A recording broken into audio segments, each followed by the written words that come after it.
Setelah vaksinasi bagi tenaga kesehatan usai, pemberian vaksin selanjutnya dijadwalkan akan diberikan pada masyarakat umum. Namun untuk tahap awal, pemberian vaksin bagi masyarakat akan menerapkan sistem skala prioritas. Mereka yang dinilai rentan maupun yang berpotensi menularkan akan jadi penerima pertama. Menurut jadwal, pemberian vaksin akan dilakukan bulan depan atau Maret 2021. Jadi gini, insya Allah saya baru ketemu Bapak Presiden.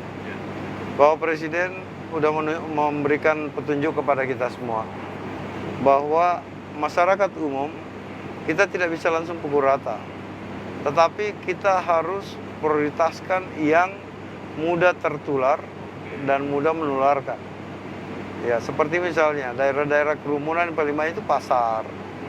Ya, orang-orang pasar. Ini kan orang datang belanja, kalau dia kena, dia bisa menularkan kepada orang yang datang belanja juga. Nah, yang kedua, ya guru, ya.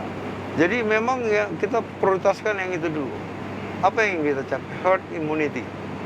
Nah, kalau kita sudah bisa melakukan vaksin secara merata, ya mudah-mudahan ya kita sudah bisa terbebas ya dari COVID.